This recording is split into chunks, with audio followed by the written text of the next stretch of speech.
Halo Sobat Denok Ayu semua, terima kasih karena masih setia menunggu video-video terbaru dari Denok Ayu Novel. Jangan pernah lupa ya untuk selalu subscribe, like, and comment, agar Denok semakin semangat upload videonya.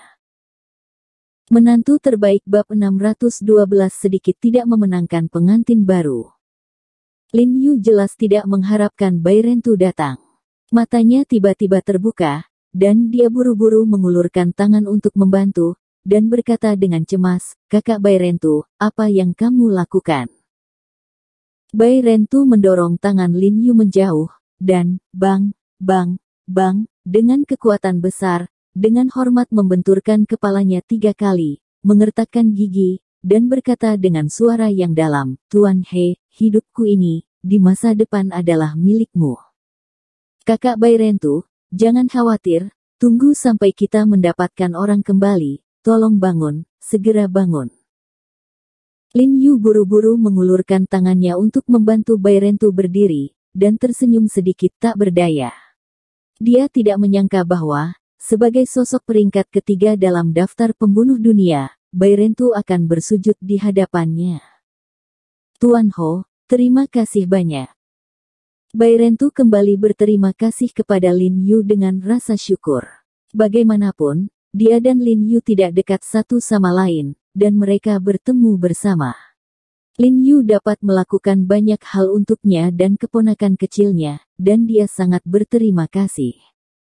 "Saudara Bai Rentu, saya tidak membantu semua orang. Ketika Anda berterima kasih kepada saya, Anda juga harus berterima kasih pada diri sendiri." Lin Yu menepuk pundak Bai Rentu dan memandang Bai Rentu sambil tersenyum, "Aku mengagumimu karena kebaikan dan cintamu. Aku Lin Yu, pria yang paling dihormati dalam hidup ini, jadi aku bersedia membantumu." Jika Lin Yu tidak membantu orang seperti itu, siapa lagi yang bisa dia bantu? Kemudian Lin Yu mengobrol sebentar dengan Bai Rentu, dan memintanya untuk istirahat yang baik, jadi dia memanggil Li Zhensheng keluar dari bangsal. Begitu dia tiba di pintu bangsal, ponsel Lin Yu berdering. Dia mengeluarkan ponselnya dan melihat itu adalah nomor asing. Totalnya hanya ada 6 angka. Dia mengerutkan kening dan memikirkannya, lalu mukanya berubah. Tampaknya menyadari sesuatu, dengan cepat berjalan keluar dari gedung rumah sakit, menemukan tempat yang sangat tersembunyi dan menjawab telepon. "Hei, Xiao He, apakah kamu mencariku?" Seperti yang diharapkan oleh Lin Yu, suara Hu Haifan datang melalui telepon. "Direktur Hu, apakah ada orang di sekitar Anda?" Suara Lin Yu tenggelam dan berkata dengan tergesa-gesa, "Ada sesuatu yang penting untuk kukatakan padamu. Saya sendiri di kantor. Apa yang bisa Anda ceritakan?" kata Hu Haifan dengan wajah lurus dan berkata dengan suara yang dalam. "Saya menerima informasi tentang iblis besar di Gunung Qiandu." Lin Yu juga tidak pergi ke sudut jalan, dan langsung melapor ke Hu Haifan bahwa Han Bing masih belum pulih dari luka-lukanya, dan satu-satunya orang yang bisa dia percayai di Mi adalah Hu Haifan. "Apa? Informasi apa?" Ekspresi Hu Haifan tiba-tiba berubah ketika dia mendengar kata-kata Lin Yu, dan bertanya dengan cemas, "Apakah kamu tahu di mana iblis besar itu bersembunyi?" Sejak pertempuran terakhir di Gunung Qiandu, Departemen Intelijen Militer dikalahkan dan reputasinya anjlok. Hu Haifan patah hati dan marah. Dia telah memerintahkan para elit di bawah untuk melangkah dan menyelidiki keberadaan iblis besar ini, untuk membalas korban dan bawahan mereka sendiri, dan memulihkan reputasi Departemen Intelijen Militer. Tapi sayangnya, iblis besar ini tersembunyi dengan sangat baik. Setelah melacak begitu lama, tidak ada petunjuk tentang dia yang terlacak. Oleh karena itu, pada saat ini, ketika Lin Yu menemukan petunjuk, Hu Haifan secara alami bersemangat. "Aku tidak tahu di mana iblis besar ini," Lin Yu berkata dengan jujur, "tapi tahukah kamu bahwa iblis besar ini memiliki murid hebat bernama Ling Xiao, yang menggunakan kartu giok untuk membunuh semua kejahatan yang dilakukan Ling Xiao, jadi aku menemukan ini. Kamu mungkin bisa mengetahui keberadaan iblis besar ini." Aku pernah mendengar tentang Ling Xiao ini. Hu Haifan bertanya dengan tergesa-gesa, apa kamu tahu di mana Ling Xiao sekarang? Ya, saya telah menemukan tempat di mana dia mungkin bersembunyi. Anda dapat menemukan seseorang untuk didatangi. Agar tidak mengungkapkan identitas Rose, Lin Yu dengan sengaja mengklaim bahwa alamat ini ditemukan sendiri. Oke, beritahu saya alamatnya sekarang, dan saya akan segera mengirim seseorang ke sana. Hu Haifan buru-buru menganggukkan kepalanya dan setuju, merasa sedikit bersemangat jika dia bisa menyelesaikan masalah ini sebelum dia pensiun, dia akan dianggap terpenuhi.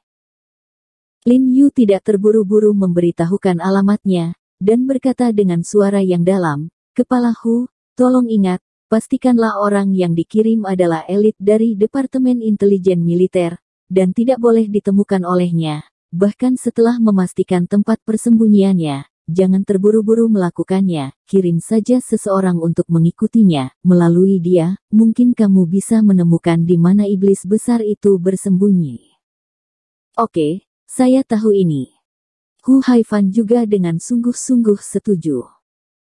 Juga, jika orang-orang kita tidak milikmu ditemukan, ingatlah untuk tidak bertarung dengannya, kamu harus melarikan diri tepat waktu. Lin Yu berkata dengan sangat gelisah, karena dia masih secara tidak sadar akan menganggap dirinya sebagai anggota dari Departemen Intelijen Militer. Jadi dia tidak bisa menahan untuk menyelipkan lidah ketika berbicara, dan kemudian dengan sungguh-sungguh mengingatkannya lagi. Lin Yu belum pernah melihatnya sejak terakhir kali dia melawan Ling Xiao, tentu saja dia masih percaya bahwa Ling Xiao adalah orang yang paling kuat dan murni, jadi dia tidak pernah berani meremehkan Ling Xiao. Apa? Hu Haifan terkejut ketika dia mendengar kata-kata Lin Yu, dan berkata dengan heran, Huaxia sebenarnya memiliki seseorang yang telah dilatih untuk menjadi begitu kuat. Ya, saya juga terkejut. Dia masih sangat muda dan memiliki prestasi yang luar biasa. Dia benar-benar jenius dalam hal tersebut. Lin Yu tidak bisa menahan diri untuk menghela nafas untuk pertama kalinya, dia merasakan perasaan rendah diri di dalam hatinya. Setelah dia berlatih sendiri, dia tahu kesulitannya. Apalagi, dia telah berlatih begitu lama. Xiao, tidak ada perbandingan sama sekali. Jadi dia tidak berani mengambil tindakan gegabah terhadap Ling Xiao sekarang. Dia berencana untuk membiarkan Hu Haifan mengirim seseorang untuk mengawasi Ling Xiao terlebih dahulu. Dia harus bergegas dan meningkatkan kemampuannya secepat mungkin. Oke, begitu, terima kasih, Xiao He. Hu Haifan berkata dengan nada bersyukur, dan kemudian menghela nafas, Departemen Intelijen Militer, aku berhutang budi padamu. Lin Yu tersenyum tipis, dan kemudian mengobrol dengan Hu Haifan tentang pensiunnya Hu Haifan setelah merawatnya beberapa patah kata, dia menutup telepon. Kemudian Lin Yu berkata kepada Li Zhensheng, membiarkan Li Zhensheng menemani Bai Rentu di sini, dan kemudian dia bergegas pulang dengan tidak sabar. Setelah sekian lama dan setelah banyak hal, ini adalah pertama kalinya dia bertemu kembali dengan Jiang Yan dan Ye Qingmei di rumah, jadi dia merasa sedikit seperti di rumah. Terutama memikirkan kulit lembut Jiang Yan serta rambut yang bergelombang, hatinya tidak bisa menahan perasaan bersemangat. Dikatakan bahwa Xiaobi memenangkan pasangan yang baru menikah, ini lebih dari Xiaobi.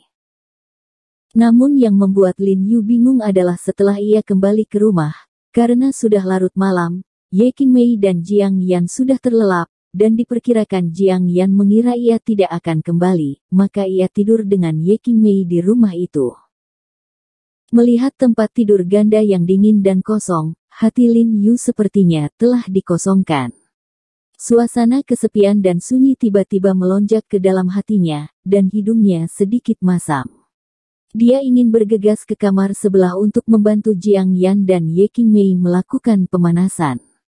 Saya menghangatkan tempat tidur, tetapi saya takut dengan ganda putri gabungan, jadi saya harus menyerah, dan saya hanya bisa sendiri di tempat tidur yang kosong. Ah, Jiarong, kamu kembali. Keesokan harinya, Jiang Yan bangun dan hendak kembali ke kamarnya untuk berganti pakaian. Dia sedikit terkejut saat melihat Lin Yu di tempat tidur. Kakak Yan. Lin Yu menoleh dengan mengantuk dan melihat bahwa setelah melihat Jiang Yan, keluhan tak berujung melonjak di dalam hatinya. Dia tiba-tiba bangkit dan menariknya ke tempat tidur. Dia berkata dengan nada yang menjengkelkan, "Malam ini, aku akan menginap." Saat dia berbicara, tangannya tanpa sadar telah meregang ke piyama sutra Jiang Yan, berkeliaran dengan bebas. "Oh, dasar hooligan, apa yang kamu lakukan di pagi hari?" Wajah Jiang Yan memerah, dan sambil berteriak pada Lin Yu, dia mendorong dadanya dan ingin bangun, tetapi Lin Yu tiba-tiba meletakkan kakinya di atasnya dan memeluknya dengan kuat. "Pagi apa? Hari ini tidak cerah, Sister Yan. Temani aku tidur sebentar." Tangan Lin Yu memegang Jiang Yan dengan erat, dan dia akan berbalik ke sisi lain tempat tidur, mencoba mengambil inisiatif untuk mengambil inisiatif. Jiang Yan meronta, kulitnya semakin merah, dan berkata dengan suara rendah, "Oh, apa yang kamu lakukan?" Alis King juga terangkat. Yan, apa kau sudah melihat sisir di meja riasku?" Sebelum Jiang Yan bisa menyelesaikannya, Ye Qingmei tiba-tiba mendorong pintu dan masuk. Kemudian dia melihat Jiang Yan dan Lin Yu berpelukan erat. Ye Qingmei tidak bisa berkata tetapi tertegun, terutama ketika dia melihat tangan Lin Yu yang tak terkendali. Ye Qingmei berdiri lebih tercengang dan menatap Lin Yu dan Jiang Yan selama beberapa detik. Baru kemudian dia bereaksi, wajahnya memerah, dan dia berbalik dengan cepat. Sambil berjalan keluar, dia berkata dengan cemas, maaf. Bersambung. Terima kasih sahabat Denok yang sudah mendengarkan video ini. Jangan lupa like, comment, and subscribe ya. Terima kasih.